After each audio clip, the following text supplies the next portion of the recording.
If you're a fan of the Fast and Furious franchise, then you know that things can get pretty complicated in this cinematic world. The new Fast and Furious 9 trailer proved this by focusing on impossible action and a major reveal that fan-favorite character Han Solo is still very much alive. But how is this possible? Han seemed like a goner after he was unable to escape from a fiery car crash. Well, not to worry, because the Fast and Furious films have been known to make some crazy twists and turns work out in their favor. And we've got a couple of theories as to how Han is making his big return in Fast and Furious 9.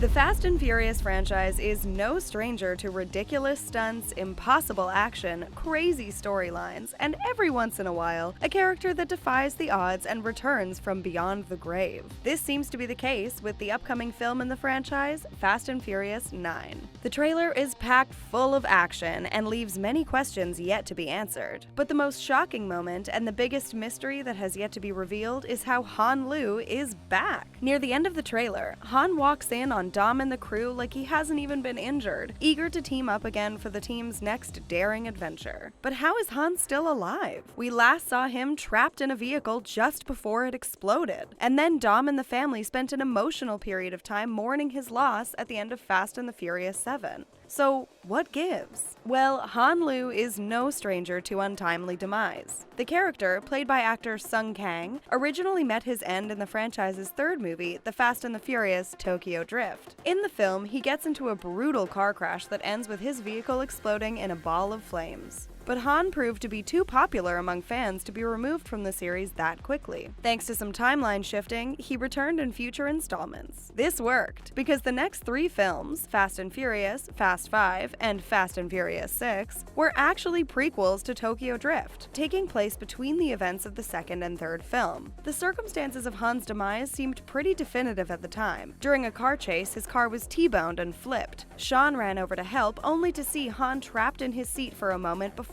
the car exploded. And that was that. In Fast and Furious 6, Han is saved in the climactic battle by Gal Gadot's Giselle, which led to Han deciding to go to Tokyo. We all know that this signified that the films had just about reached the Tokyo Drift timeline.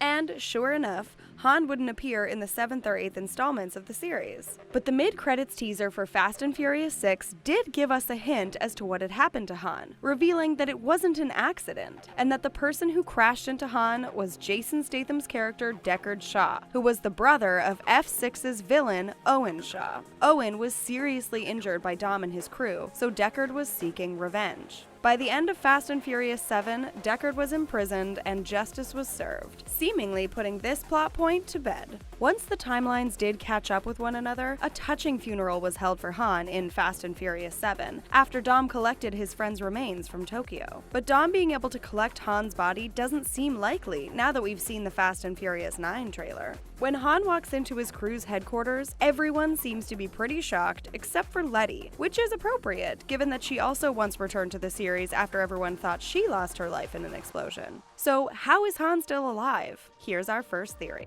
Never underestimate the power of a simple retcon. Lenny did it in the 4th film. She was seemingly eliminated off screen, but she returned in the 6th film with a bad case of amnesia. While the original cut of Han's accident in Tokyo Drift seems to clearly show him being in the car when it blew up, it would be easy enough for the writers to have him conveniently wiggle out of the car and get far enough away from the explosion that it wouldn't end his life.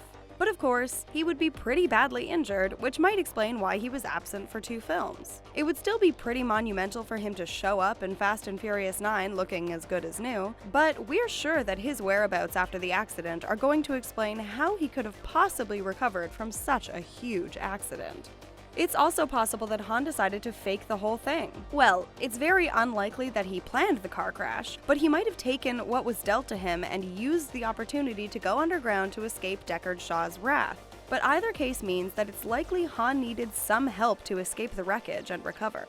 We think that F9 will reveal a new or old character who found Han and helped him get over the traumas of the accident. Perhaps he was only laying low for so long because he wasn't healthy enough to return to the real world, especially if someone was hunting him in the name of revenge. Perhaps it's Letty who helped him out, since she seems pretty unfazed by his sudden return. The second theory seems far-fetched if you look at the main Fast and Furious films, but some recent developments in the universe make something crazy like resurrection seem like a possible theory. The Fast and Furious franchise recently released a pretty successful spin-off movie called Hobbs and Shaw. The film features Jason Statham as Deckard Shaw and Dwayne "The Rock" Johnson as Luke Hobbs. The villain of this film just happens to be a character who came back from beyond the grave after being eliminated by Deckard Shaw. Brixton Lore was a former MI6 agent who joined a terrorist organization called Etion. After Deckard dealt with him, Etion recovered his body and used some highly advanced technology to give him cybernetic limbs and other enhancements, basically bringing him back to life because he wouldn't have survived without all of those biological enhancements.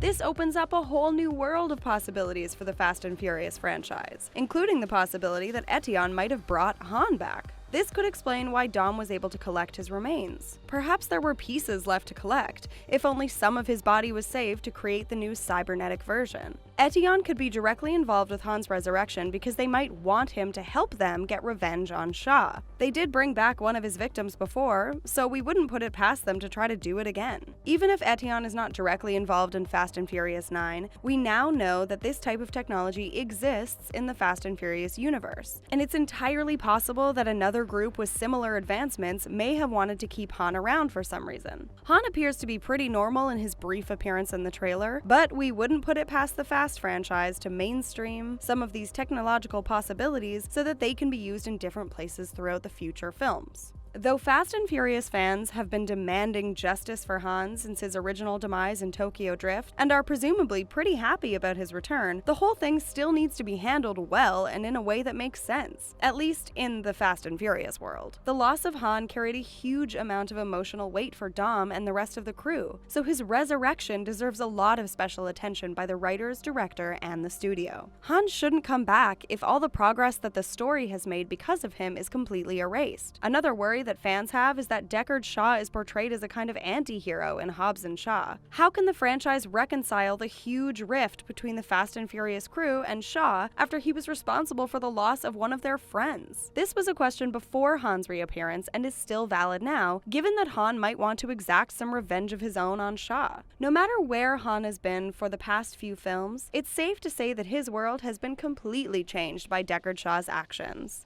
And we wouldn't blame him for not being very forgiving. Well, we can help put some of those worries to rest. Director Justin Lin wants to assure fans that Han is in good hands, and that him coming back will make a lot of sense. Lin told MTV that Han is a very special character to me. He's been a kind of special character throughout, and when I left Fast and Furious 6, we kind of left together. For his return, Lin promises that it will be all connected, and that in the Fast universe, everything happens for a reason. These reasons might be pretty out there at times, but we think Lin is the right person to make these reasons make sense in the context of Fast and the Furious universe. In fact, one of the reasons Lin wanted to come back to direct was the opportunity to bring Han back. He was inspired by the questions fans had about Han's passing and confusion surrounding how and why the film had decided to go that route.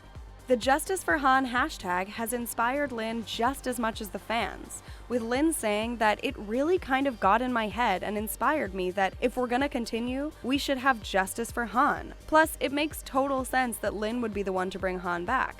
This whole justice thing seems to be a pretty big focus for the new film. The final tagline at the end of the trailer reads, "Justice is coming." Does this mean that Han will be getting justice against Deckard Shaw? Or is it just a nice nod to fans of the character who have been patiently waiting for him to make a triumphant return? While casual fans may not be so sure what kind of justice we can expect, fans who followed the Justice for Han debacle are probably excited at the idea of Han playing a major role in the upcoming film. The film will be released in May 2020, so we've still got a few months to think on it. And I'm sure a few more surprising trailers to come that will reveal even more of what we can look forward to. But for now, we're just excited that Han Solo is going to finally get that justice that he deserves, and that we're going to get to see him on the big screen at least one more time. So, do you agree with any of our fan theories? How are you hoping the film explains Han's return? Let us know in the comments. Thanks for watching, and be sure to like and subscribe.